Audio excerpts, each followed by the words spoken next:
I know it's following me. I can feel it.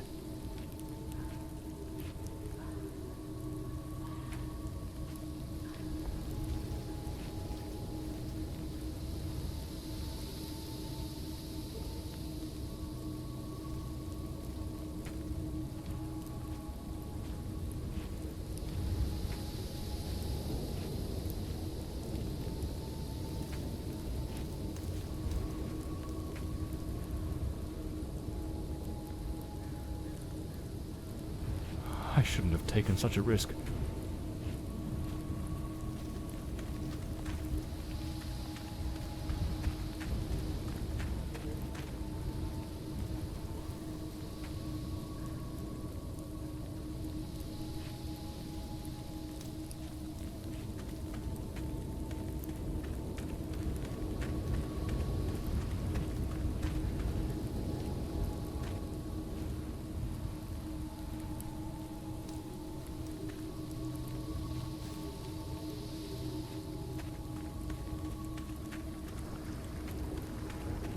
Sound. It's coming from the river.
If it catches me, it will show no mercy.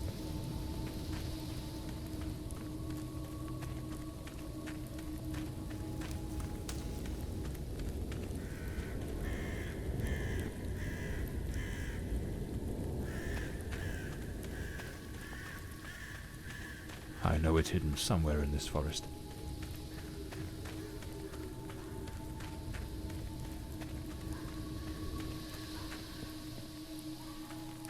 I should be able to see its light soon.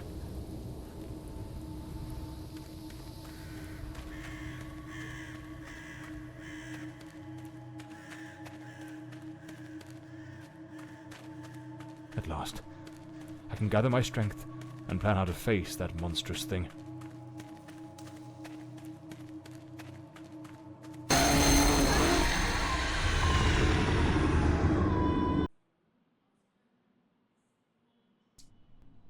The name's John Morley, private detective, and today is a momentous day. After enduring the most exquisite tortures at the hands of those blasted nurses, and being pumped full of enough medicine to fell an ox,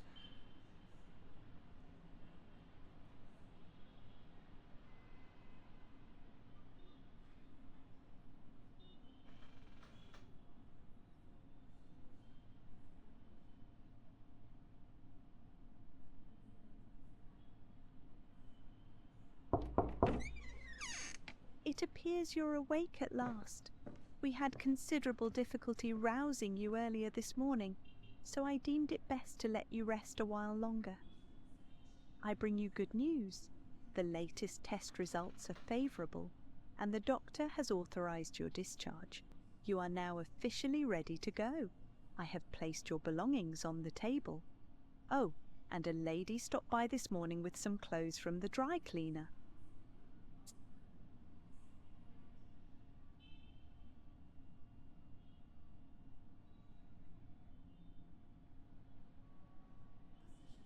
a woman brought my clothes from the dry cleaner. Was it Penny? I couldn't say. She arrived quite early, before my shift began. I've placed the garments in the wardrobe to keep them from getting wrinkled.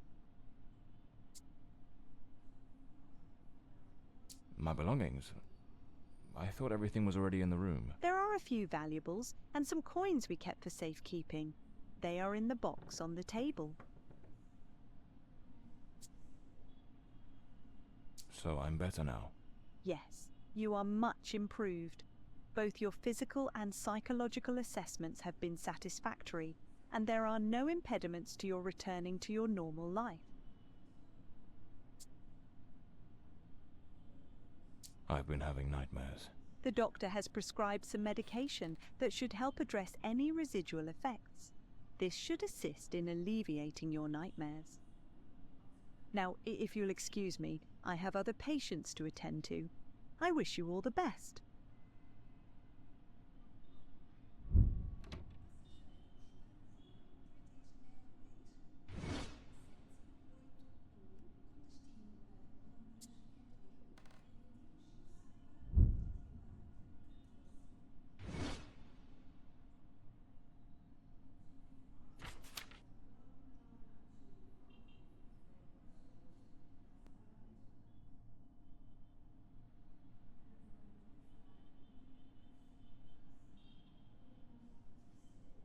Story of my life.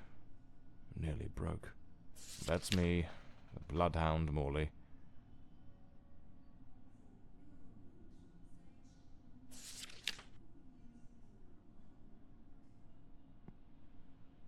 Blimey, it's nearly noon.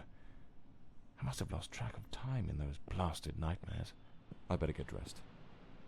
The hospital gown that ties in the back doesn't exactly scream professional. I should get myself a pair of derbies. Or brogues. They're much more comfortable. Besides, if I slipped, it was because of those damned hard soles. So the mystery woman who took my clothes to the cleaners was Penny after all. Seems she's still got a soft spot for me. Could there be a chance I might win her over? Well, these looks brand new. The collar's pristine.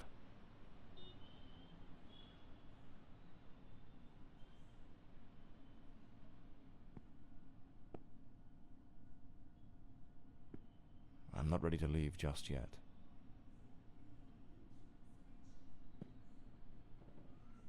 Trench coat and fedora hat. Every detective's must have.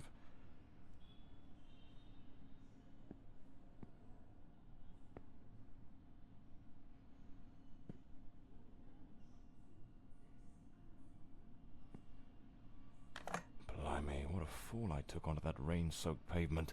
And to top it off, with that downpour, I ruined my best suit. But, well, that's all water under the bridge now, quite literally.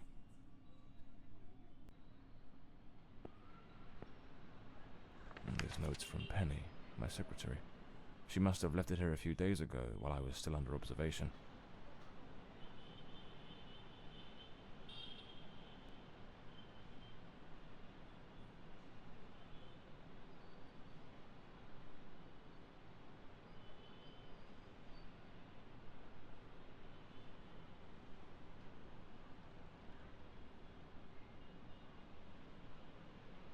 Damn it, Penny. I don't blame her, though. I'm a right mess. I've managed to lose the only two things that kept me grounded. Her sound advice, always spot on, and the faint hope that she might dump Peter and give me a chance.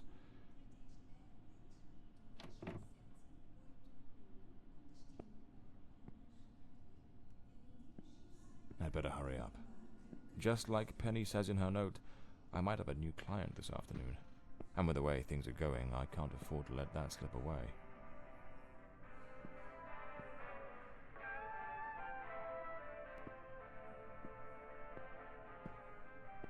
All right, let's get moving. Today's the first day of the rest of my life.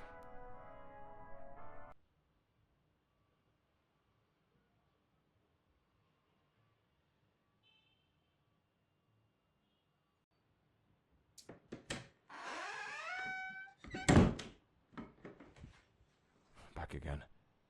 Feels like stepping into a forgotten paradise.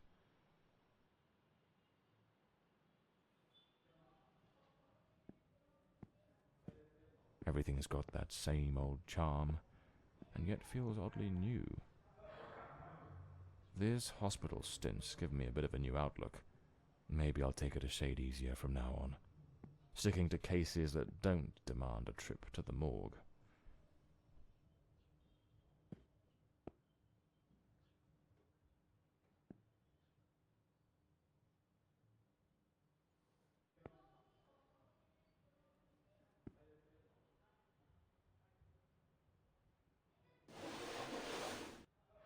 Here they are, Penny's keys, just like it says in her note.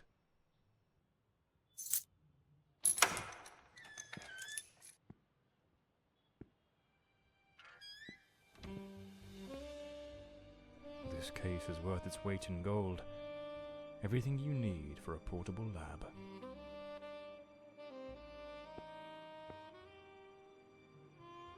This one's a favorite. The jealous lover solved everything with a few blows from an ashtray. Brutal, but effective. My files. Cases, clients, debts. Too many debts. Even the coppers missed it. The slant on the letter E. That's what gave away the typist in the black letters case.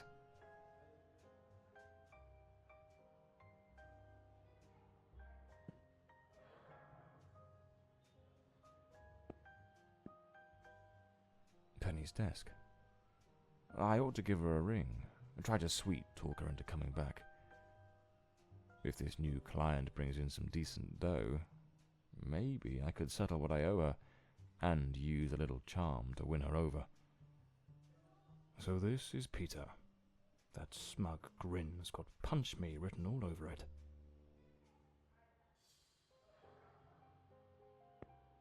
The murder weapon from the cadaver collector case.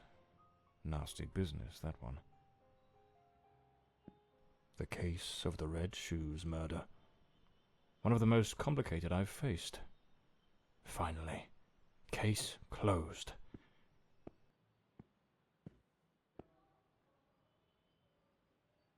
The umbrella with a bullet hole. Souvenir from the marksman case. Nearly lost my hat on that one.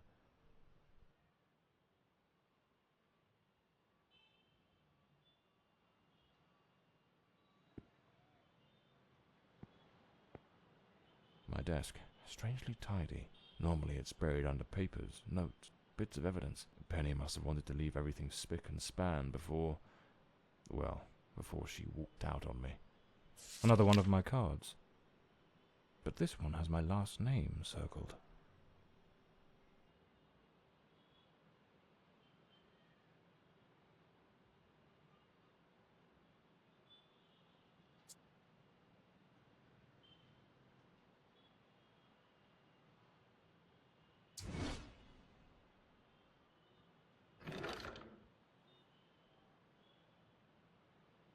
The drawer. It's locked. But there doesn't seem to be a keyhole. Amazing how this little gadget can reveal the devil in the details.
My Smith & Wesson, in perfect condition.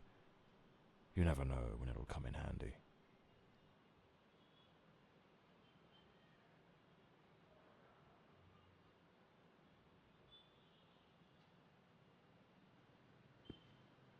The Scarlet Page. I trust Penny didn't go snooping through my things while I was away. Oh, my apologies, madam. I didn't hear you come in. I was a bit distracted. Good afternoon, Mr. Morley. I trust your assistant informed you of my visit as promised. My apologies. I was rather engrossed and didn't notice your arrival. To whom do I owe the honour of this meeting? Lady Margaret Fordside, the 4th Countess of Bloomsbury. Lady Margaret, could you tell me what brings you here today? How can I assist you? I shall endeavour to be as candid as possible. 20 years ago, when my daughter was just 18, she was brutally murdered. It happened at our family estate, Bloomsbury Manor. Someone slipped into the house unnoticed, and upon reaching her room, delivered 5 fatal stab wounds to her chest, lungs, and heart. The police, eager to close the case, hastily blamed and condemned 2 violent thieves who clearly had nothing to do with her death. The investigation was closed, and justice was never served. I am prepared to offer you £30,000 if you take on this case, and a further £30,000 if you can solve it and bring the true killer to light. Tell me, Mr. Morley, will you accept this case? I understand your distress, Lady Fordside. But before I commit to anything, might I trouble you with a few questions? By all means, Mr. Morley. Ask whatever you must.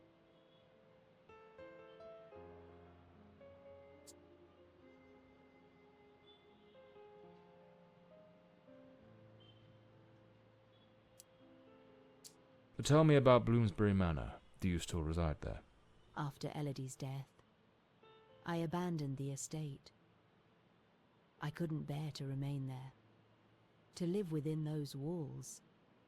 Even now, when I visit the manor, it still feels as though I can hear her footsteps echoing through the halls, her voice humming that old melody, the delusions of an old woman who has mourned her daughter for far too long.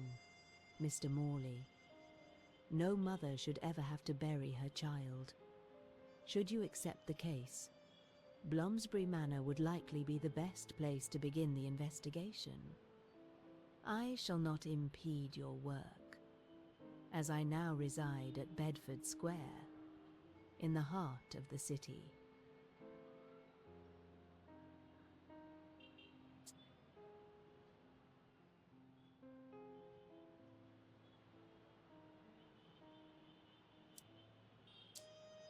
A case that's been cold for 20 years. You certainly don't make it easy for me, Lady Margaret. What made you decide to seek out a detective now? For over 2 decades, I've fought tirelessly to have the case reopened, to prove that the real murderer escaped justice, but all in vain. Neither solicitors nor well-meaning police friends, nor even journalists hungry for a dark story have managed to uncover anything. Then one day, I read about your success in solving the case of the Red Shoes killer. Regrettably, I also learned of the unfortunate incident that left you hospitalized with grievous injuries. On the advice of your secretary, Miss Penny, I waited patiently for your recovery. And now, here I am.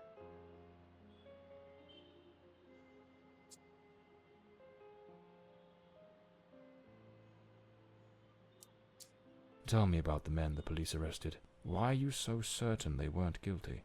2 days after the murder, the police arrested a pair of violent thieves who were terrorizing the county at the time.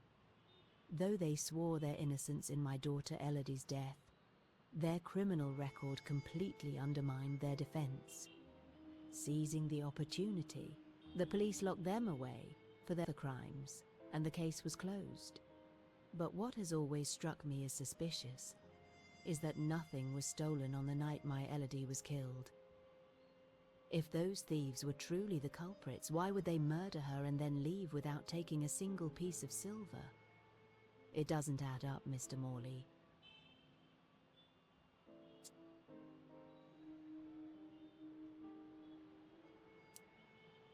Tell me, were there any witnesses? Did anyone see or hear anything? It happened at midnight. The house was practically empty at the time, with only a few servants and a guest who was sleeping in the west wing. I was the only one who might have heard something, as my room was next to hers. Unfortunately, I had taken a sleeping draught and fell into a deep slumber. It is a decision I shall regret for the rest of my days. Well, I believe I have all the information I need to get started. I accept the case and will begin the investigation immediately. I'm pleased to hear that. My butler will bring you the £30,000 tomorrow morning. Now, if you'll excuse me, I have matters to attend to. Once you uncover the culprit, contact me at once, and I shall promptly deliver the remaining £30,000. Please, Mr. Morley, unravel this harrowing mystery that has tormented me for so long.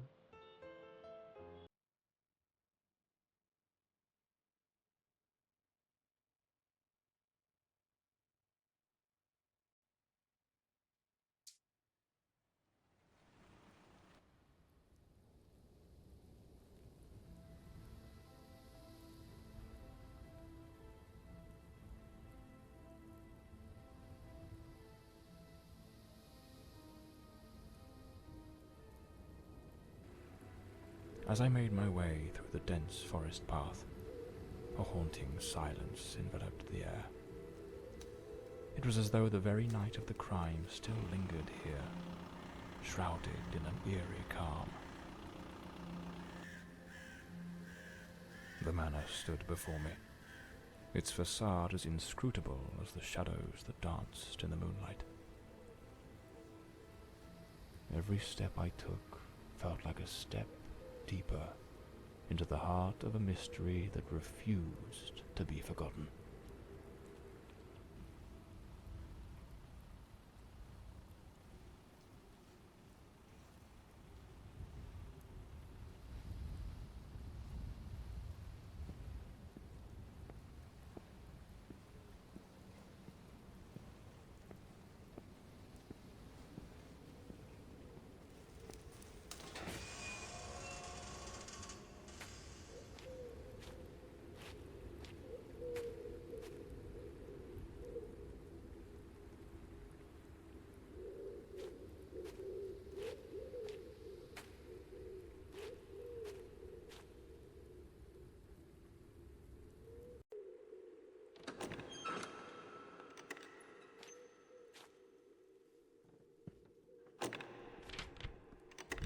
Not a sound.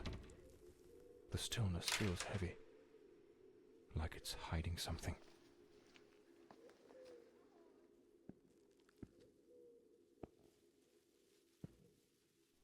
This painting, it's rather grim.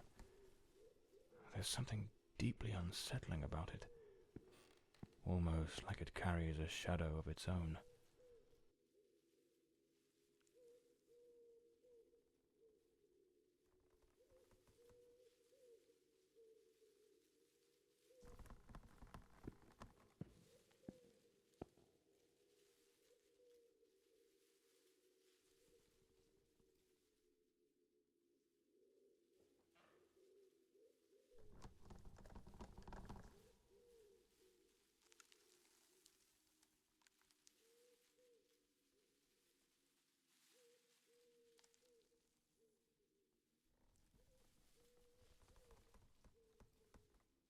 It seems Elodie had a passion for art, but her style wasn't exactly well received.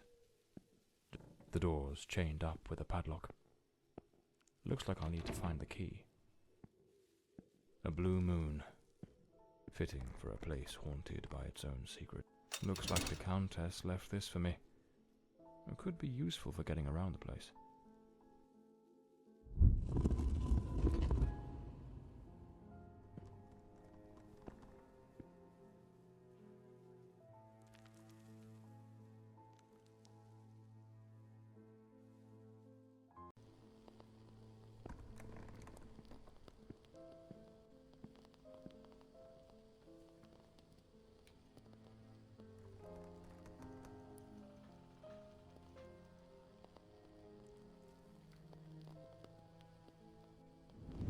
So, the housekeeper left a note for the countess, asking her to meet here on the day of the murder. I wonder what truly happened during that encounter. Very well. Let's piece the events together, step by step. A globe resting in a beautiful wooden stand.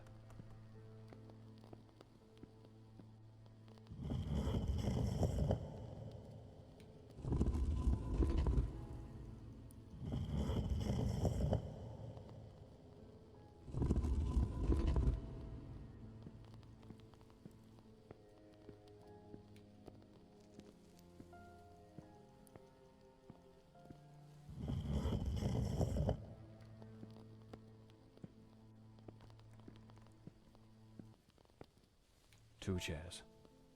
One of them knocked over. The housekeeper's cup is still here. Tea spilled across the table. She never got to drink it. An empty envelope. Did the housekeeper hand the countess a letter?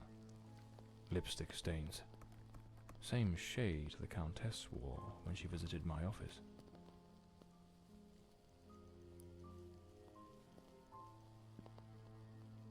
Looks like someone arranged tea in the library that day. It seems they met here, but something went wrong during the conversation. I am very angry. After all these years of service, this is how you repay me? Walking away like this? I'm sorry, madam, but the situation has become unbearable. My bags are already packed.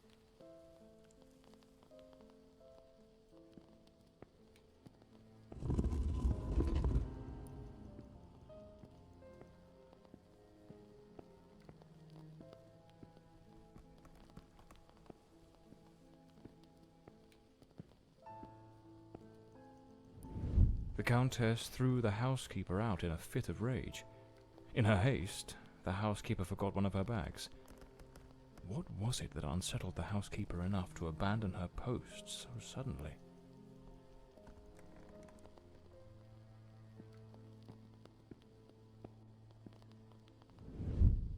Lady Fordside, still seething, burned something in the fireplace.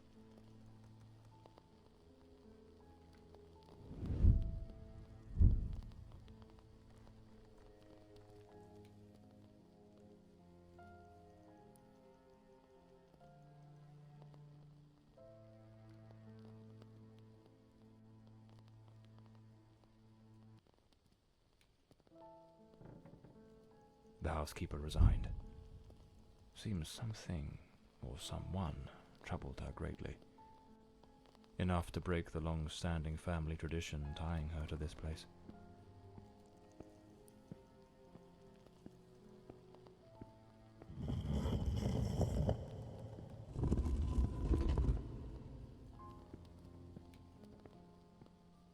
The Fordside family crest, a rampant dragon, a time-honoured symbol across European heraldry, particularly among the English and the Welsh.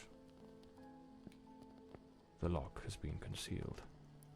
This door must open by some other means.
Looks like this is the Fordside family book, showing some of their ancestors.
This must have been some sort of private study for the countess.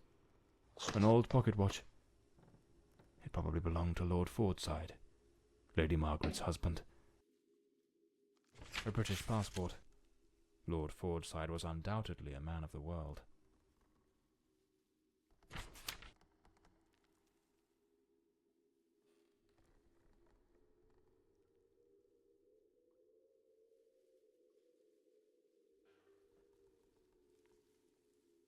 Elodie was committed to a psychiatric facility, but she supposedly recovered from whatever ailed her. Lady Margaret and a young woman. I suppose it's Elodie. They look happy. It was undoubtedly a better time.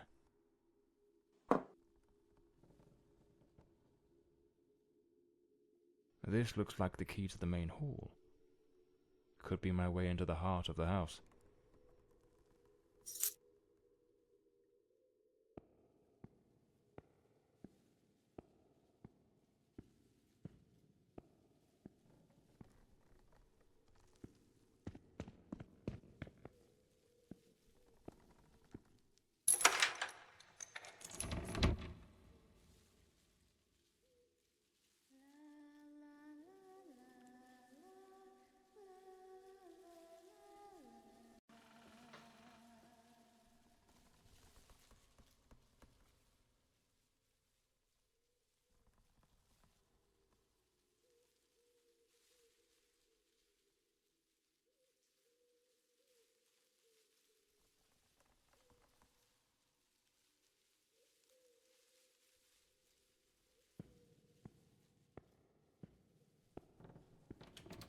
This door is locked as well. If the countess wanted me to investigate, why didn't she leave the doors open? Here lies Elodie. Rest eternally, beloved daughter, beneath the tree that once watched you grow. So this is where Elodie is buried.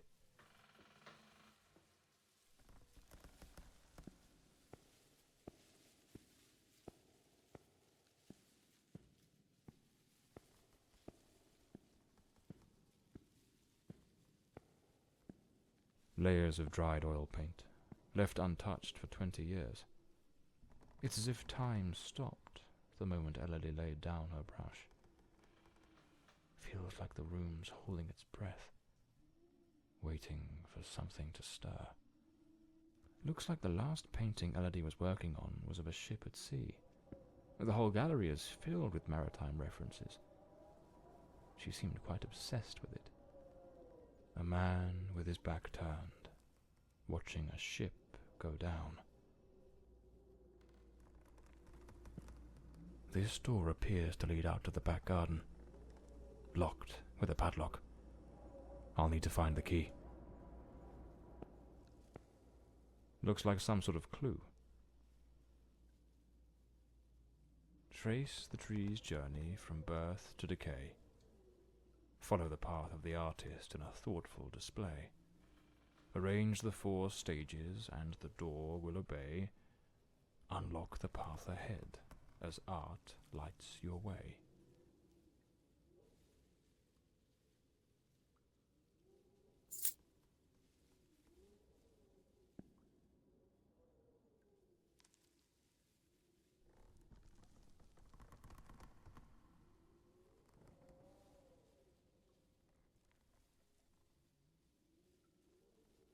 Lady Margaret took special care to secure the house, restricting access to certain areas.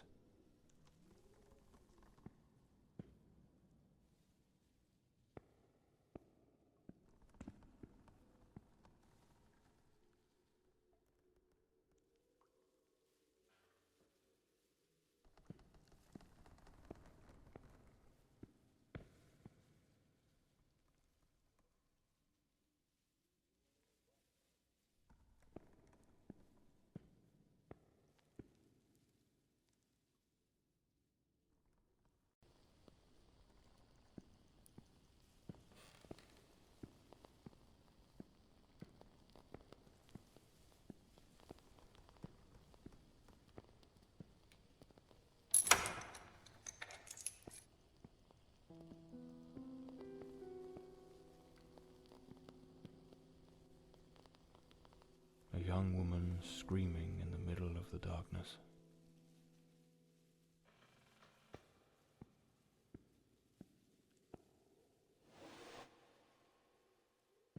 Some of these paintings are really dark and sinister.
A boarded-up door.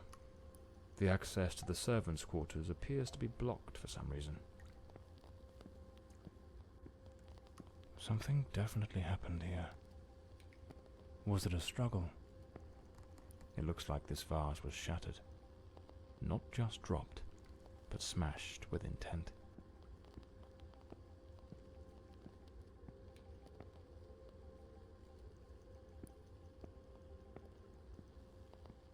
A silver knife is missing, and it's nowhere to be found. Likely taken by the same person who caused all this destruction. Some of these tools have been bent, likely trampled over.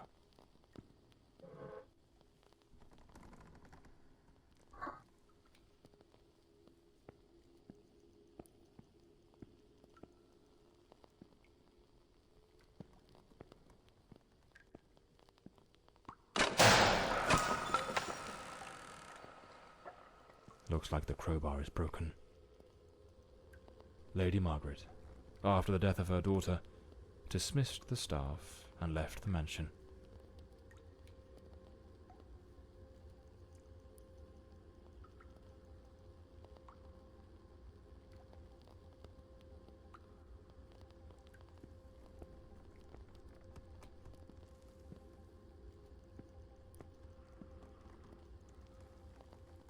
A pair of blood-stained scissors stuck in the sink basin. Deeply unsettling.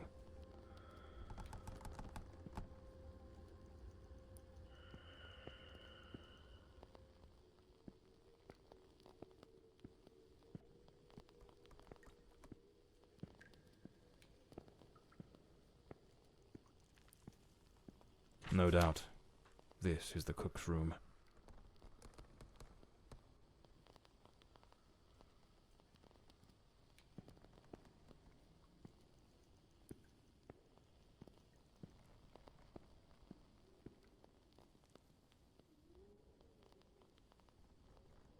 A doll pierced with an awl.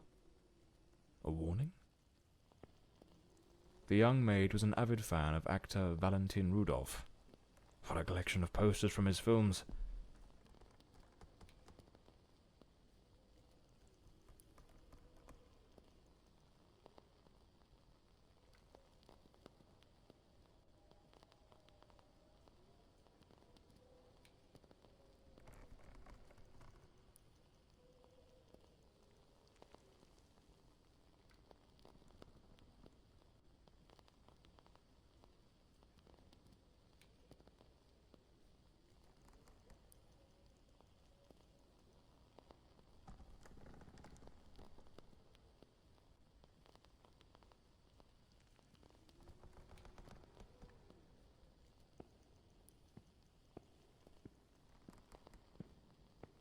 A backgammon board. One of the oldest board games.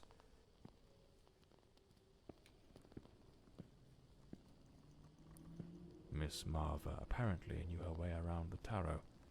What a dreadful spread. And what a chilling omen it revealed. Evil approaches.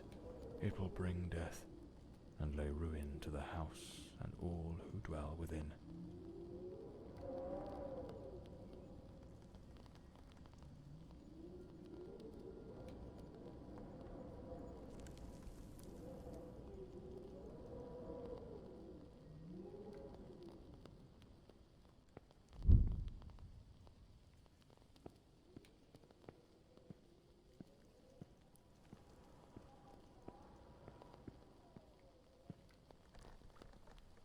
A good way to motivate the staff.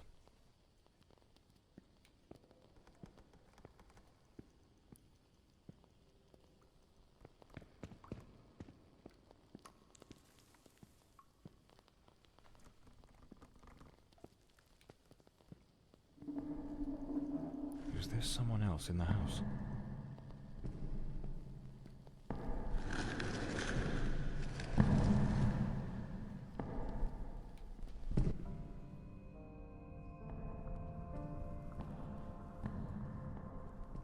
Who the devil is that man? He had a knife. I'm completely in the dark here. I don't think he saw me.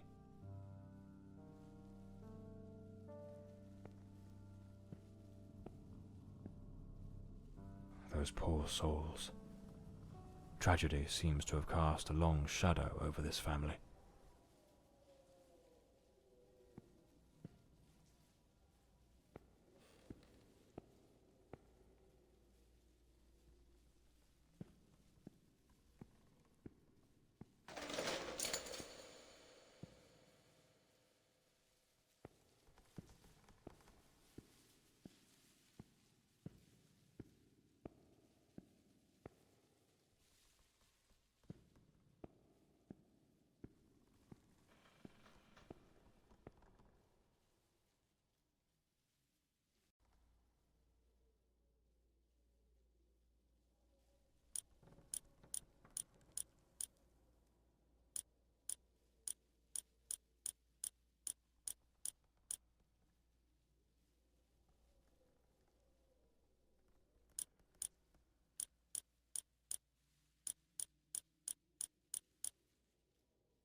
Another boarded-up door. The question is, was it sealed before the murder? And why? This must be Walter Brandon's room. A model ship. Mr. Brandon must have felt a deep yearning for the sea. A compass and a sextant. Tools of a sailor. An empty bottle. It smells of good rum. The diary of Walter Brandon. Perhaps it holds some clues about who he was, and what his involvement in this case might be.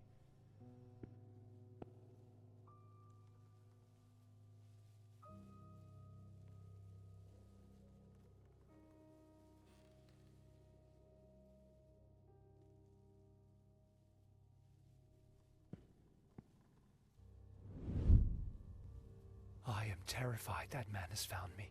I fear something dreadful is about to happen. Tonight as I awoke, I saw him, standing at the foot of my bed. I could not make out his face, but his knife. The gleam of its blade shone in the darkness. I sprang up suddenly, determined to confront this stranger. Grabbing the heavy candlestick from the nightstand, I hurled it with all my strength. He vanished into the dark.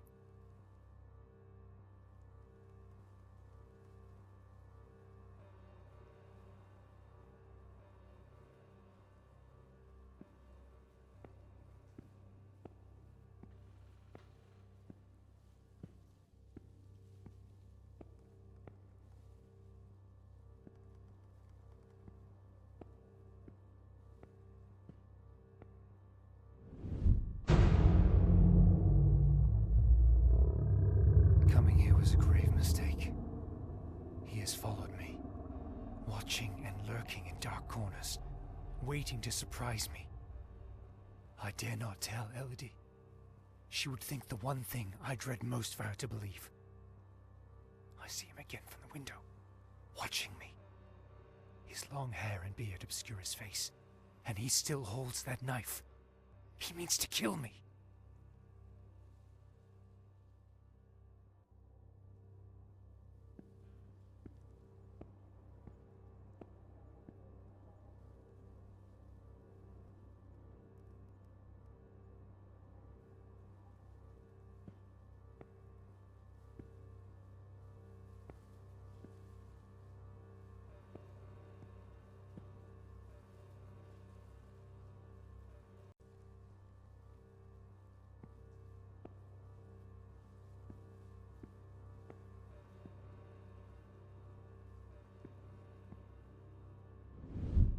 I am losing my faculties. It is best I return to the ship. Everyone seems to be conspiring against me. The housekeeper despises me, accusing me of misconduct. Perhaps I'm not a man of refinement, but I know what respect is. Yet this morning, as I woke from my rest, she was enraged with me. It was of no use to tell her I had slept peacefully. An external maid who comes to clean was crying and accusing me of having approached her in an unseemly manner.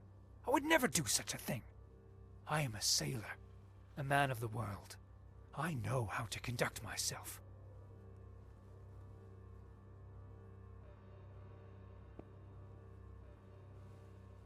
The last entry in the diary, dated the very night of the murder.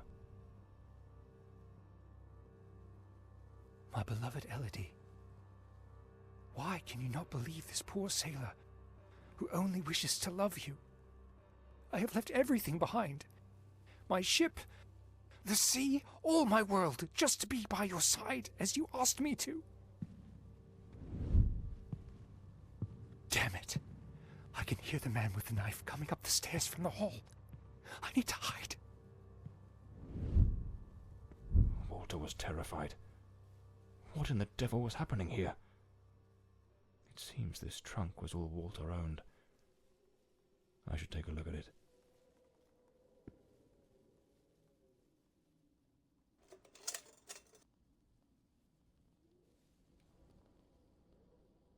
A photograph of Elodie. No doubt Walter cared for her deeply.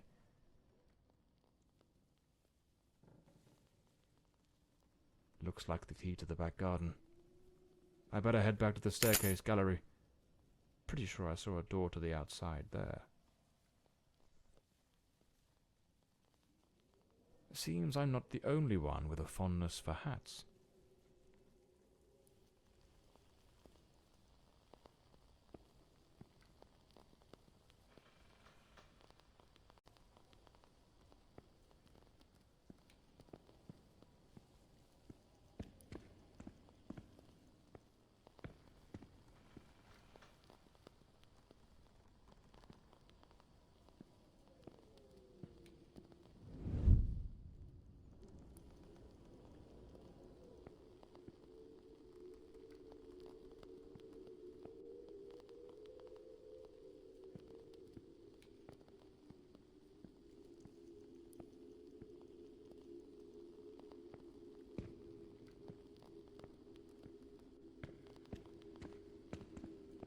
At that old fountain in the garden, now little more than a basin of stagnant water, one can still make out the faint impressions of bloodied hands.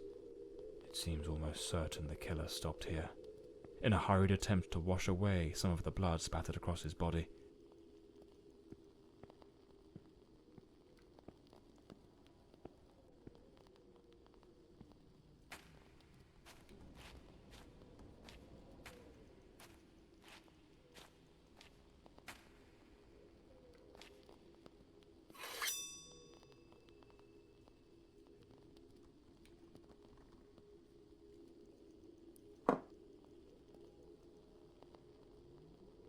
Despite his injuries, the killer rid himself of anything that might incriminate him before fleeing the scene.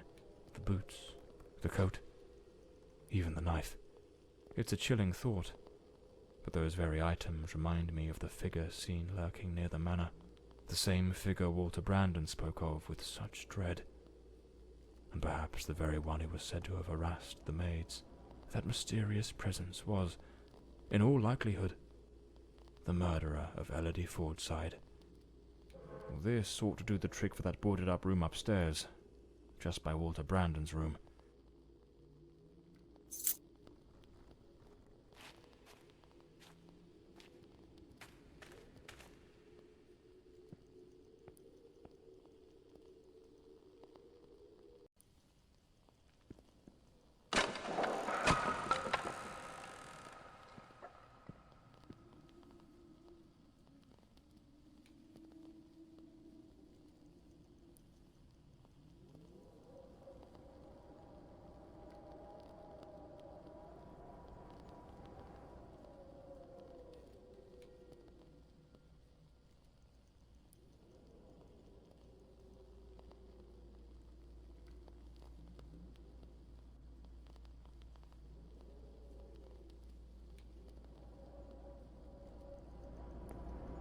Unlabeled liquor bottles.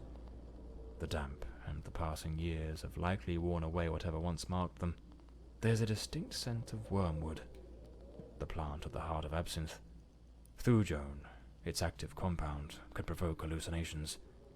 Visions said to come straight from the goddess Artemis herself. Lord Fordside was a gifted artist, no doubt, but his work betrayed a dark and tormented soul.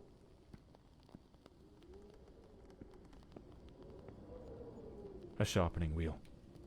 Lord Fordside likely crafted his own chisels.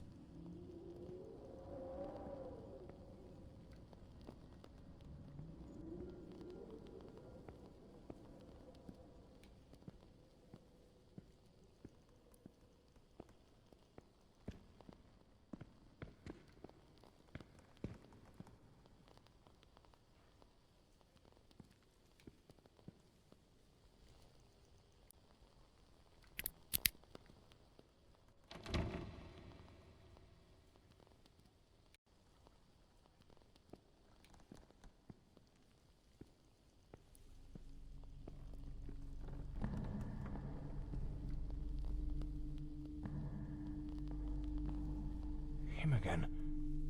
Who the bloody hell are you?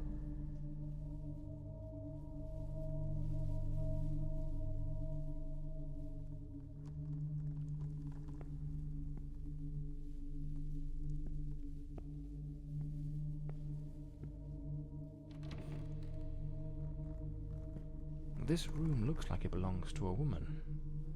Lady Margaret, perhaps? Seems Lady Margaret was reading in the chair that evening. The book's still open, right where she left it.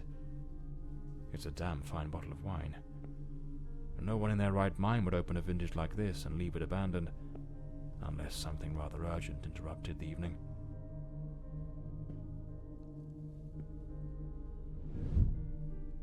This is a nightmare. I am deeply concerned for Elodie. The housekeeper has long been warning me about Walter. I have made some inquiries, and nothing is as it seems.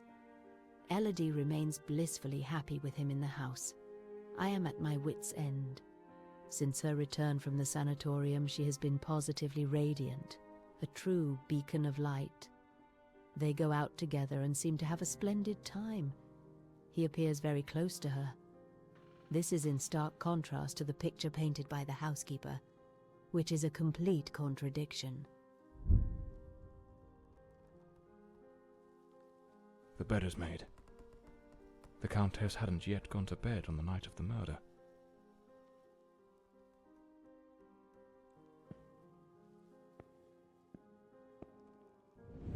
Last night I heard him scream. He seemed to be in the throes of a panic attack. I approached on tiptoe to the guest quarters, and then suddenly I was struck with terror. An insane, maniacal laughter echoed through the night. It did not sound like him. The following morning, Walter and Elodie went out to sail on the pond. Everything appeared normal, and he was the most charming he has ever been.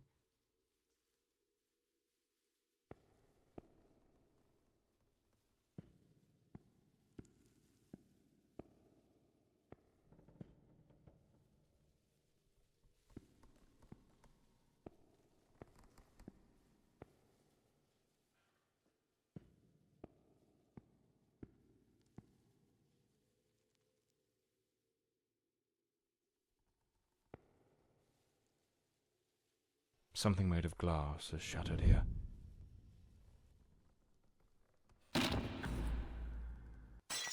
Oh my God, what is that noise? It's coming from Elodie's room.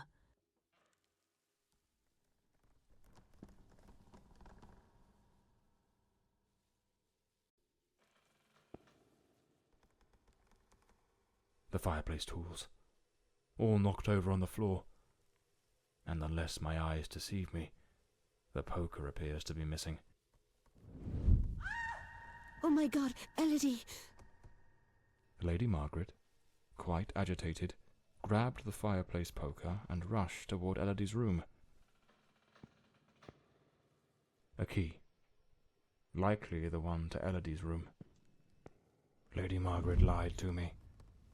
She hadn't taken any sleeping draught that night. She could have heard the attack and rushed to see what was happening. Why did she hide this from me? The more I investigate, the more convoluted it all seems.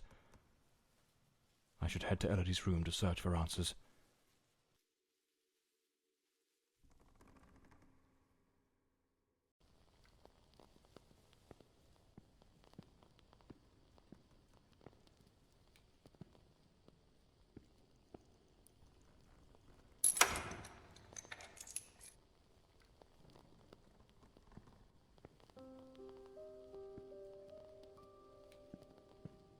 There was a struggle here, clear as day.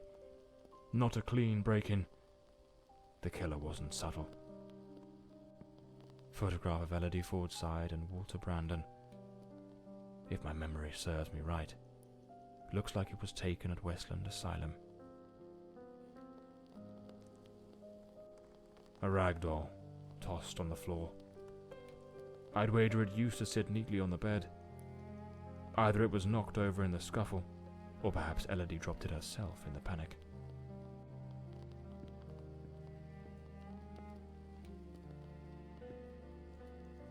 A pool of dried blood. There's no doubt now. This was the scene of the crime. Judging by the sheer brutality of the crime, we can almost certainly conclude the killer was a man of considerable build. The blood-stained coat, found alongside the greenhouse knife, suggests that the mysterious figure seen loitering nearby may, in fact, be the very same individual who committed the murder. They say the killer always returns to the scene of the crime. But 20 years have passed. Why now? Let's attempt to reconstruct the events, just as they might have unfolded that night, and try to understand precisely what happened.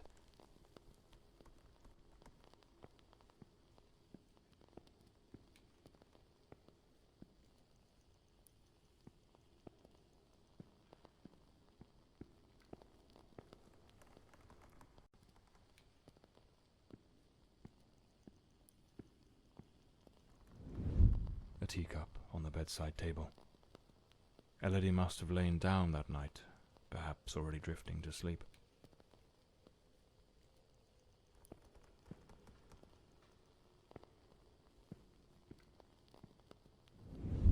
The door's lock, completely broken, indicates someone forced their way into the room, likely startling Elodie awake.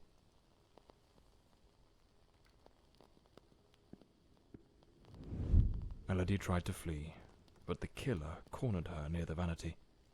She lost her balance and fell, breaking the dresser and chair.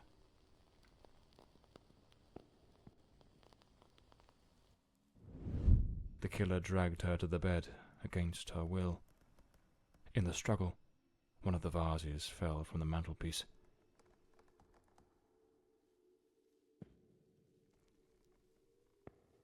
On the bed, the killer stabbed her mercilessly, again and again, staining the sheets with blood.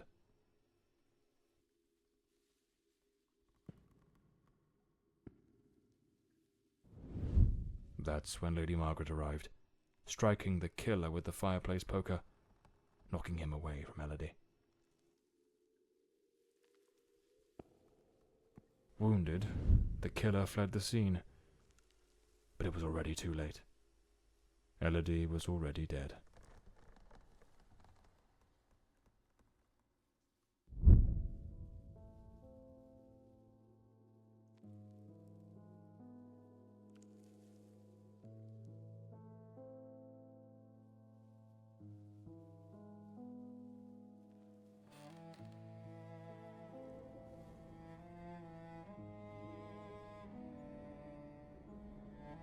The old Bloomsbury mansion.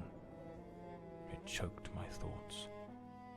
It had that kind of sadness that seeps into your bones like old damp, and that sudden abandonment, so clear before my eyes, looked like a sinister time capsule.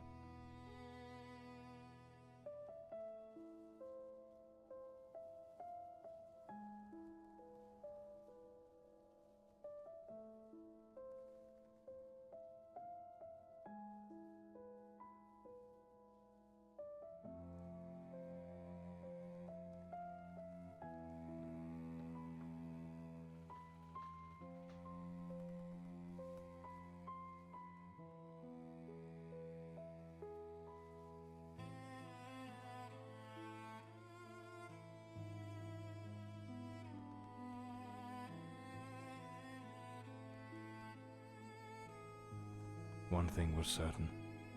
My next move was to dig up answers about the man with the knife, and about Walter Brandon, the sailor from Westland Asylum, an old, forgotten sanatorium that, 20 years ago, was the scene of a meeting between Lady Fordside and that Brandon fellow.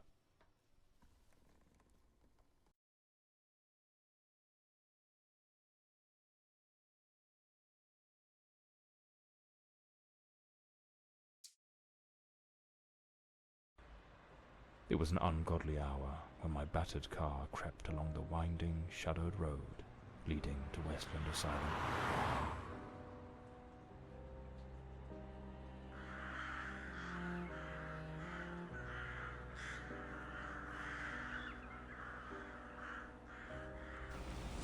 But what I found upon arrival was disquieting. The building, forsaken for more than a decade, remained illuminated. Was it some ancient emergency system defying the passage of time? or was someone awaiting my arrival?